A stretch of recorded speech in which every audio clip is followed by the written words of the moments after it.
Hello friends, আসসালামু আলাইকুম। আজকে রেসিপিতে স্বাগতম জানাচ্ছি। আজকে মাছের মাথা দিয়ে পুঁই শাক রেসিপি করে দেখাবো। প্রথমে একটি প্যানের মধ্যে তেল দিয়েছি প্রায় 3 থেকে 4 টেবিল চামচের মতো। এখানে পেঁয়াজ কুচি দিয়ে দিলাম আধা কাপ, কাঁচামরিচ কুচি দিয়ে দিলাম, এখানে 1 চিমটি আস্ত জিরা দিয়ে দিলাম। আমি সবসময় তেলের মধ্যে আস্ত জিরাটা দেওয়া পছন্দ করি, খুব সুন্দর একটি ফ্লেভার আসে, খেতেও কিন্তু ভালো লাগে। এখন গুঁড়া মশলা দিয়ে দিলাম।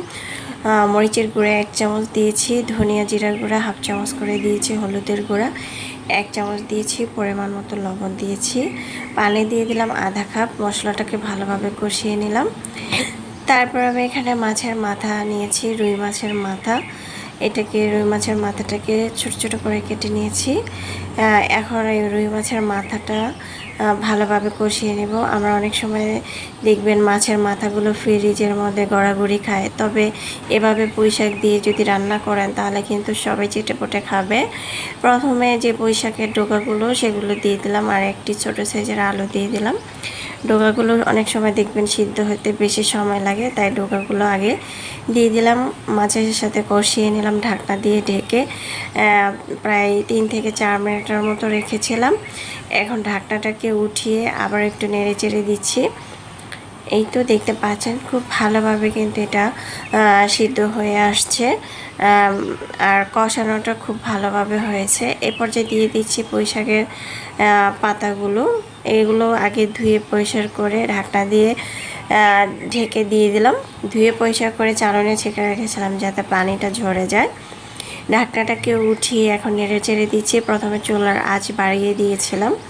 আমি কিন্তু এখানে কোনো পরিমাণ পানি দেব না, যতটুকু পানি উঠেছে পানিটা দিয়ে কিন্তু রান্নাটা কমপ্লিট করব। এখন আমি নেড়ে চেড়ে মিক্স করে নিচ্ছি। তারপর এই তো নেড়ে চেড়ে দেওয়ার পরে আমি আবারও 2 থেকে 3 মিনিট ঢাকনা দিয়ে ঢেকে রাখবো, চুলার আঁচ বাড়িয়ে দিয়ে। যেহেতু আমার এটা সিদ্ধ করা হয়েছে ডোগাগুলো, তাই বেশি পরিমাণ সিদ্ধ করার প্রয়োজন নাই। এটা মাখা মাখা হয়ে গিয়েছে, হালকা একটু ঝোল রাখলে খেতে কিন্তু ভালো লাগবে। এখানে চাইলে ধনেপাতা কুচি দিতে পারেন অথবা কাঁচামরিচ কুচি আরও দিতে পারেন। আর এই শাকের মধ্যে জালের পরিমাণটা একটু বেশি হলে খেতে কিন্তু ভালো লাগে। আর আমার কাছে এই পুঁই শাকের মাথা দিয়ে শাক অথবা মাছ রান্না করলে খেতে কিন্তু অনেক বেশি ভালো লাগে। চাইলে আপনারা ট্রাই করতে পারেন। আশা করছি রেসিপিটি ভালো লেগেছে। ভালো লাগলে অবশ্যই চ্যানেলটা সাবস্ক্রাইব করে লাইক দিয়ে পাশে থাকবেন। দর্শক, বেশি বেশি ভালো থাকবেন, খাবার কখনো অপচয় করবেন না।